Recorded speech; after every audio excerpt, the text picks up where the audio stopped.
Olá, família Carando. Estamos aqui novamente em mais uma semana para falarmos sobre um caso de OVNIs muito intrigante e misterioso que ocorreu aqui no Brasil.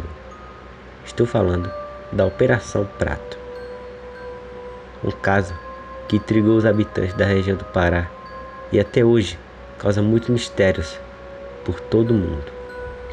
Se quer saber mais sobre isso, se relaxe na cadeira e vamos para o vídeo. Naquele 5 de dezembro de 1977, o capitão da aeronáutica Urange de Holanda Lima estava ansioso. Afinal, ele tinha mais uma reunião com o brigadeiro Protásio Lopes de Oliveira, comandante do 1º Comando Aéreo Regional de Belém, pela primeira vez desde que começará a investigar a suposta aparição de discos voadores na região do Pará. O capitão Holanda teria o que relatar aos seus superiores. Nas ocasiões anteriores, sempre que alguém lhe perguntava se tinha visto algo estranho, limitava-se a dizer: vi luzes, nada mais. Daquela vez, porém, o capitão Holanda e o seu sargento João Flávio Costa tinham avistado, poucos dias antes, um troço enorme, de cerca de 100 metros de comprimento, sobrevoando o rio Guarajá Mirim, distante 70 metros da embarcação onde estavam. O tal objeto, no formato de uma bola de futebol americano, grande e pontuda, tinha sido fotografado e filmado pelos militares. Não havia mais dúvida, era um objeto voador não identificado, e no interior dele, supostamente, havia uma criatura extraterrestre. Na hora da reunião, o brigadeiro Protásio não compartilhou do entusiasmo do capitão Holanda. Pelo contrário, depois de ouvir atentamente a história, mandou suspender a operação. Sua decisão, até hoje, intriga ufólogos. Infelizmente, todos os militares que participaram da Operação Prato já morreram. O último, aliás, foi o capitão Holanda. Lamenta o jornalista e ufólogo Ademar José, editor da revista UFO. Mas não acredito nisso, afirma. Em agosto de 1997, Gervard recebeu um telefonema do capitão Holanda, querendo agendar uma entrevista. Na mesma hora, ele e o co-editor da revista, Marco Antônio Petit, viajaram até Cabo Frio, da região dos Lagos Fluminense. Em casa, o coronel, reformado, contou detalhes da operação. Voltou a relatar os seus últimos avistamentos. Admitiu que teve medo de ser abduzido e revelou que a investigação foi amplamente documentada. Só de fotografias havia mais de 500, isso sem falar das 16 horas de filmagens e um calhamaço de 2.000 páginas de relatórios. Aquele monstro azul, embora tivesse um brilho muito forte, podia ser olhado diretamente sem que ardessem as vistas, declarou a revista UFO. 2 meses depois de considerar a bombástica entrevista, o coronel Holanda misteriosamente tirou a própria vida, enforcando-se no quarto de casa com a corda do roupão. Houve quem especulasse por revelar informações sigilosas e colocar a segurança nacional em risco, ou ainda quem assegurasse que Holanda não morreu, apenas mudou de identidade e deixou o país. Gervard rebate essas versões. Nas palavras dele: não acredito em queima de arquivo ou teoria da conspiração. Ele já havia tentado suicídio antes, disse ele. Por essas e outras razões, a Operação Prato continua a ser apontada por ufólogos do Brasil inteiro como um dos mais intrigantes casos de avistamento de OVNIs já registrados no país. Os primeiros relatos começaram a surgir em setembro de 1977. Os habitantes de Colares, Mosqueiro e Ananindeua, entre os outros povoados de Belém, garantem ter sido atacados por raios luminosos vindos do céu. 2 orifícios paralelos, como se agulhas tivessem penetrado a pele das pessoas, descreveu a psiquiatra Welaide Cecim Carvalho, então diretora da Unidade de Saúde de Colares, vila de pescadores a 96 km da capital. A equipe do programa Linha Direta Mistério, exibido em 25 de agosto de 2005, segundo relatos da médica, os pacientes davam entrada no posto de saúde com sintomas de anemia. Logo, o fenômeno foi apelido pelos ribeirinhos de chupa-chupa, ou luz vampira. Nunca me esqueci do pânico estampado no rosto das pessoas, que diziam ter sofrido ataques por luzes que desciam dos céus e extraíam sangue delas. Recordo o jornalista Carlos Mendes, escalado para cobrir pelo Jornal do Estado do Pará, calcula ter entrevistado 80 testemunhas. Nas palavras dele, nunca me esqueci do pânico estampado no rosto das pessoas que diziam ter sofrido ataques por luzes que desciam dos céus e extraíam sangue delas. Tomados pelo pavor, os moradores da região se uniram para afugentar os invasores. Não passava pela cabeça deles que o intruso pudesse ser de outro planeta. A hipótese mais provável era obra de criaturas malignas ou castigo divino.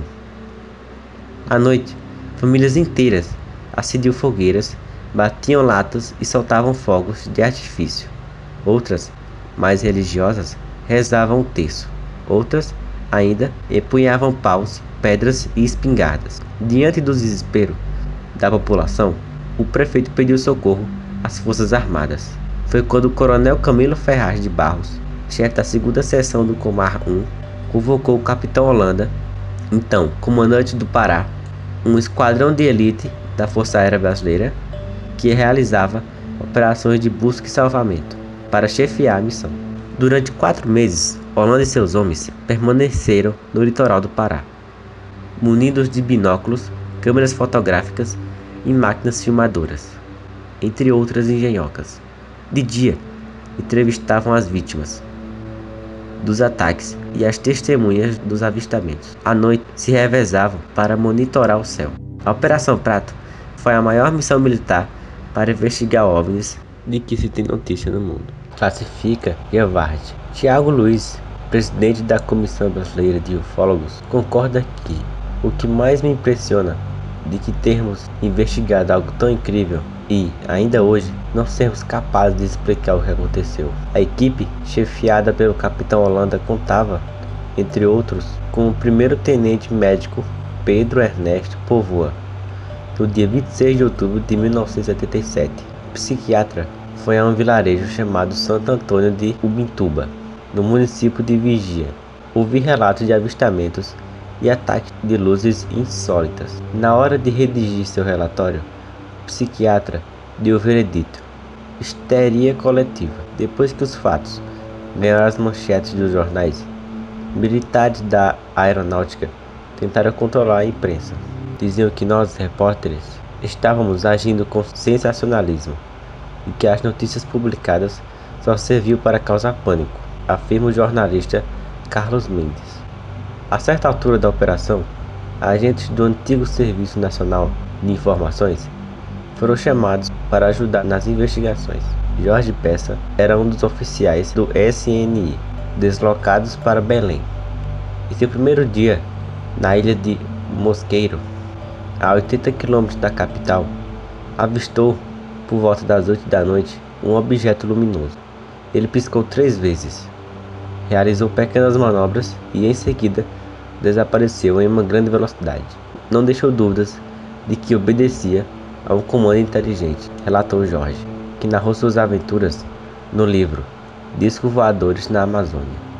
O fenômeno era visível a todos, bastava olhar para o céu, diz Acervo. 40 anos depois, ufólogos ainda tentam ter acesso a material coletado durante a Operação Prato, onde estão as fotos que o capitão Holanda e sua equipe tiraram, e as filmagens. Que fim levou esse material? Indaga Tiago Luiz, da CBU, por intermediário de sua assessoria de imprensa. A aeronáutica informou que todo o material disponível sobre OVNIs já foi encaminhado ao Arquivo Nacional. E mais, não dispõe de profissionais especializados para realizar investigações científicas ou emitir parecer a respeito desse tipo de fenômeno aéreo. Mas nem sempre foi assim. Entre 1969 e 1972, a aeronáutica chegou a ter um órgão específico para tratar do assunto, até ser extinto pelo governo militar. O sistema de investigação de objetos aéreos não identificados apurou mais de 70 casos de avistamento de discos voadores. Hoje, o acervo sobre OVNIs é um dos mais visitados do Arquivo Nacional. Só nos últimos 30 dias foram quase 12 mil acessos, do total de 753 relatórios disponibilizados. Material que abrange o período de quase 12 mil acessos. Abrange o período de 63 anos. Apenas 6 dizem a respeito da Operação Prato.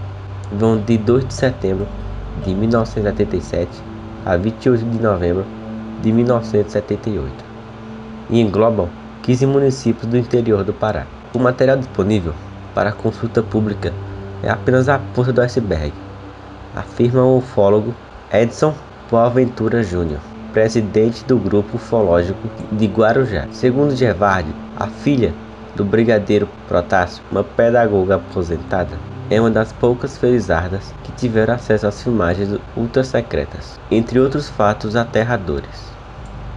Ela cita a nave-mãe pairando sobre o rio Amazonas. Alega outra cena impressionante, a Porta Edilson. É a que revela um OVNI submergido nas águas do rio Tapajós em plena luz do dia. A filmagem, segundo o ufólogo, teria sido feita pelo sargento João Flávio Costa, o braço direito do capitão Rolando. A única certeza que tenho é que estamos diante de um dos maiores enigmas da ufologia. E mais, os avistamentos não acabaram, diz Edilson, alegando que 40 anos depois, discos voadores continuam aparecendo naquela região.